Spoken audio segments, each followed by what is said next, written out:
Today, while the blossoms still cling to the vine, I'll taste your strawberries, I'll drink your sweet wine. A million tomorrows shall all pass away, ere I forget all the joys that were mine today.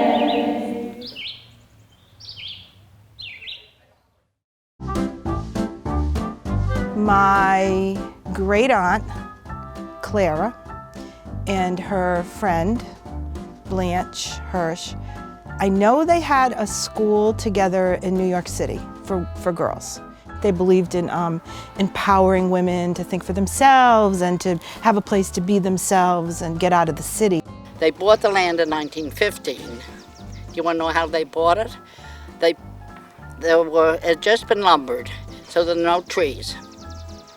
They paid 25 cents for a tree about 6 inches in diameter, and they bought 45 acres and a mile of lake frontage for $850.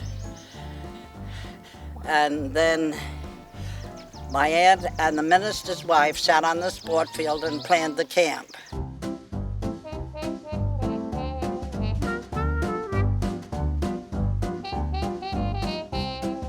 The other camp directors told Aunt Blanche that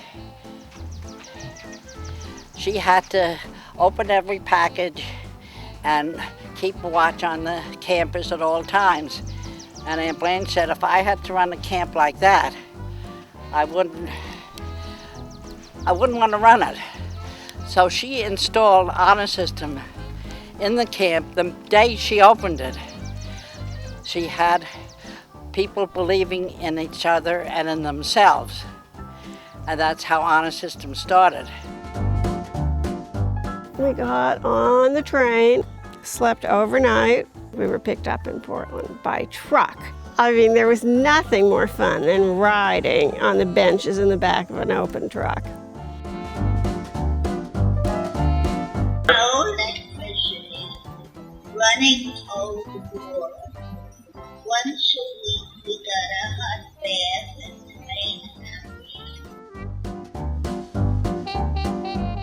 Trips, I adored trips. And as klutzy as I was, I climbed Mount Washington and the Presidential Range. Somebody once asked me if we slept in tents. And I said, no, we slept out in the open air. You found a pile of pine needles and made yourself a pillow and spread your sleeping bag out and slept under the stars, and it was wonderful.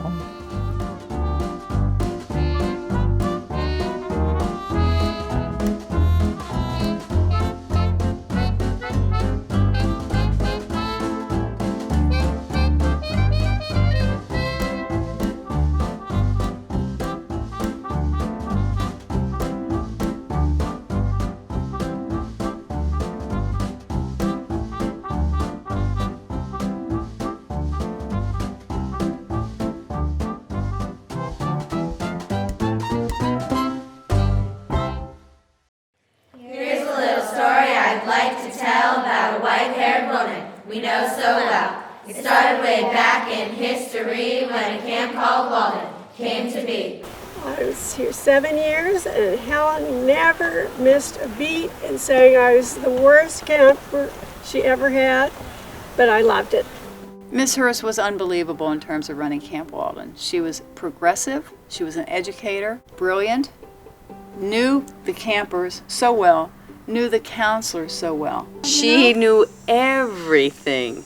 At first my first year I thought Brenda told her everything, but oh no, she had eyes everywhere. Miss Hirsch took enormous pride in your achievements. She really did, not for her and not as a reflection of her and a reflection of her camp.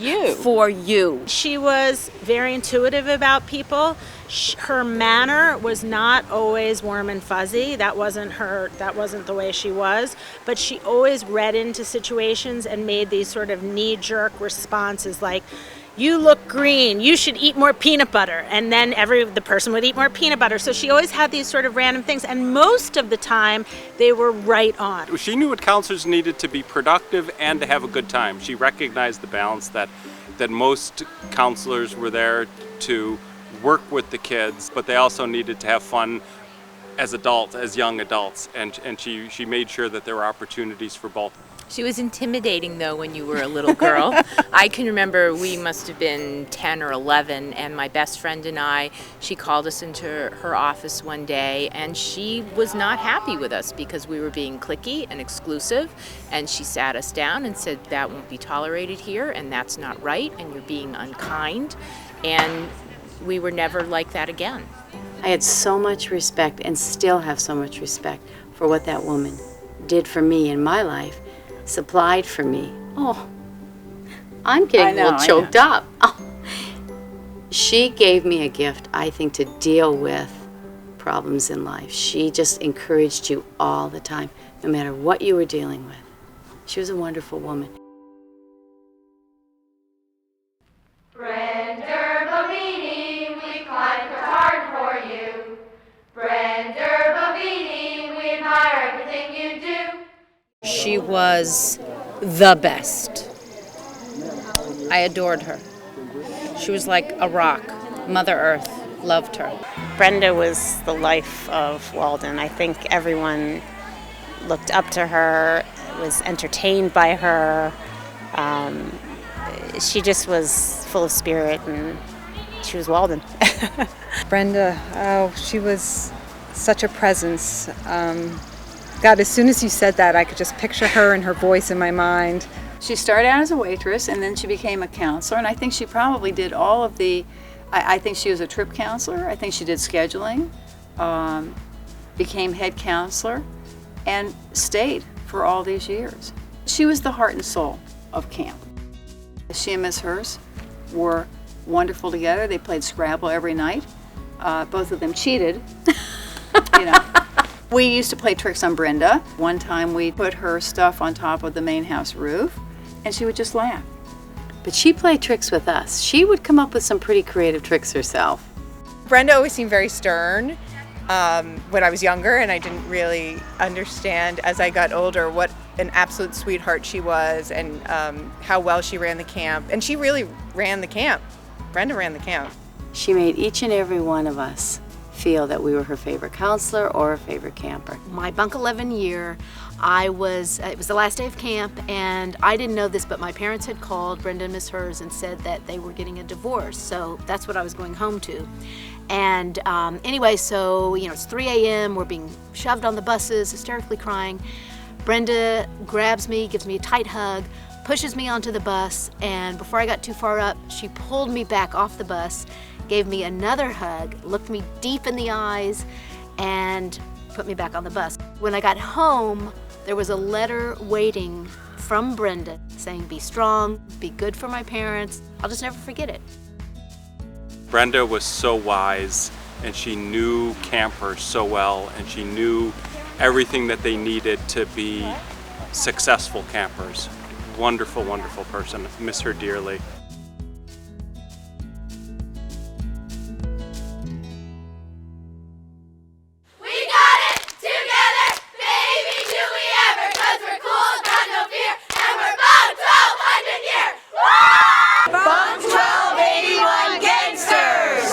Bunk 12, 1975 Clowns. Bunk 12, 1959. Bunk 12, 1956. Bunk 12, 1978, we were cowboys. Bunk 12, 2020.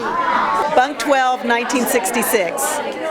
Bunk 12, 1962. Bunk 12, 74, we were pirates. Bunk 12, 1958. Bunk 12, 96. We were Bunk 12, 76, and we were the engineers. Bunk 12, 2001, cops. Bunk 12, 2005, sailors. Bunk 12, 92, witches. Bunk 12, 1980, devils. We'll be Bunk 12. We'll be Bunk 12 in 2018, I think. Yeah. You're good at math. Yeah. WENDYCOHEN, Wendy Cohen, we sing to you. You're full of rows and rows of the finest camper rows. Wendy loved Walden so very much. She grew up at Walden, and it was her favorite place to be. She was madly in love with her dogs. She was very serious about water skiing, and she was very serious about doing things right and doing things safely. She would be so happy now to see Walden celebrating its 100th birthday, and we hope that Walden will be around for a very long time. Nothing would make Wendy happier. Smile, smile, let me see a smile, that good old Walden smile. So yeah, I have three sisters, my mom. All of them came to Walden, and they can be annoying at times. Why? Well, they're just singing a lot, and they're not that good of a singer, so. Who do you call when the toilet breaks? What are you gonna do when the waters are pouring? He's Frank and the crew. Frank was who you called for anything. Frank, I need some shelves or a telebar or a mirror or whatever, and Frank fixed it up. Or there's a bat in the bunk. That would be Frank. He was adorable and wonderful, and he was a figurehead. He was a visual that we always looked for, kind of like a security blanket. See, Frank would have started at Camp Walden in about 1941 or 42. Yeah, before World War II. Before World War II, because Yeah. he was there when it was, and then he left and fought in the war, and then came back to camp. Yeah. And then he was there all the way through about, what, 1990? Yes, 91, yeah, somewhere around there. Oh yeah, I mean he was still there in 95, 96, and I was there doing the mail. Yeah, I remember Frank saying that when he was young, they used to cut ice for the summer because the campcraft room was originally an ice house. Ice house, yeah. And they used to come down in the winter, cut the ice, pack it in straw, and fill up that room. That's what they had for the whole summer. Yep, that's how they kept their walk-ins and Isn't stuff that going. something? Miss Hers and Frank. Where do we start and where do we stop? We were 100% positive that Frank was married to Miss Hers because they looked exactly the same because they both had white hair. They adored each other. I mean, they really did. I mean, they had their arguments, they had their differences, but they really respected each other and what each one did for the other one. Well, I think, like Helen, I think Walden was like Frank's pride and joy. His entire life was there, and he gave his heart to it. There's a still counselor here who taught my grandma at riding. The first time I came to Camp Walden was June 14th, 1956. I did the stable as well as teach because I get paid double. The fact that he's here all these years, I think it just says so much, and he's definitely one of the fixtures of Walden. He's one of the things that hasn't changed. What's been the best part of being here this long? The people. The people. They all became family. Visions in our minds of what could be. We know they lie in our kaleidoscope. Shapes and forms undefined, swirling rhythms in our minds. Appearing all the same, yet there's a change. Turned around, something came, sharing dreams that still remain. Love brings you so much closer than you seem. Each piece in trust and unity is wondrous in itself. Combined they form a rare design of colors and of wealth.